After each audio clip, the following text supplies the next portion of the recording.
AITA for telling my husband's affair partner's fiancé about their relationship? I still remember the exact moment I realized something was terribly wrong in my marriage. It was a humid Thursday evening, and I was folding laundry in our bedroom when I heard my husband Daniel tiptoe out the front door. He didn't whisper goodbye or glance my way. He just vanished into the night.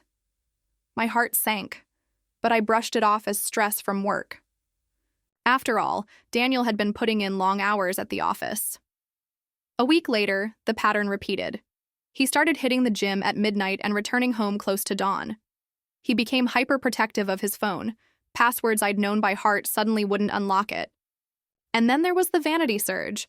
Expensive hair gel I'd never seen before, a new cologne that smelled sharply of cedar, and constant questioning. Do these jeans make me look fat? That felt bizarrely out of character.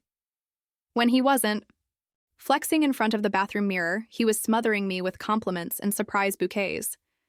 At first, I thought maybe he'd planned a romantic anniversary, or worse, that he was hiding some terrible news and trying to make amends. But nothing could have prepared me for the truth I uncovered that Sunday afternoon. I sat on the edge of our bed, heart pounding, as I scrolled through Daniel's phone while he was in the shower. The messages from a woman named T were endless and intimate. Dinner plans, late-night selfies of them wrapped in each other's arms, voice notes whispering, "I miss you," and "can't wait to see you again." My fists clenched so hard my nails dug into my palms. I felt as though someone had ripped me open from the inside. That's when I discovered the next layer of betrayal. T was engaged. Her wedding was set for 3 months away. I pictured the groom, let's call him Jason, standing next to his unsuspecting fiancé, pledging his life to someone who was already seeing someone else. Rage and sorrow tangled inside me.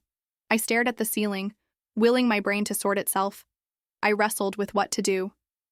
Should I confront Daniel immediately? Should I dump his phone in the trash and end this nightmare on the spot? My therapist had taught me to focus on my own feelings, but every time I imagined Jason, pure, hopeful, walking down the aisle, I felt compelled to save him from the same heartbreak I was drowning in. So I made a choice that chills me even now. I reached out to Jason. Hands trembling, I drafted a message. "Hi, Jason. I know this is out of the blue. My name is... I was married to Daniel. I'm so sorry to intrude, but I've discovered he's been involved with your fiancé T for weeks. I have screenshots and details. If you want to know the truth before your wedding, please let me know." I waited. Breath held so tightly, my ribs ached. Then his response came. "Oh my God. Yes, please. Send me everything."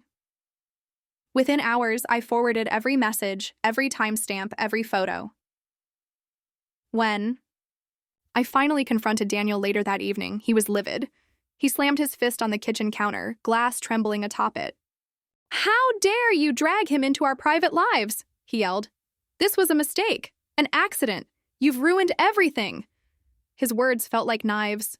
His family and friends piled on the blame, accusing me of overstepping and calling me petty.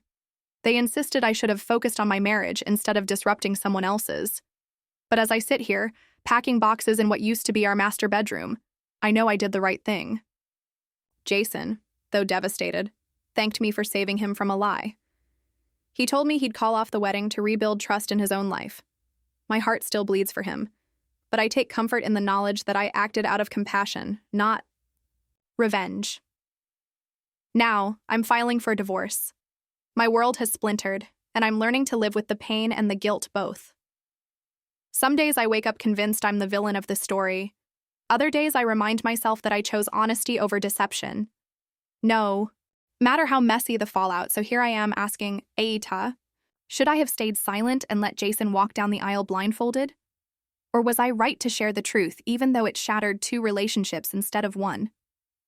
I'm torn between remorse and relief, and I desperately want to hear how you'd handle this, because right now I don't know where the lines are drawn anymore.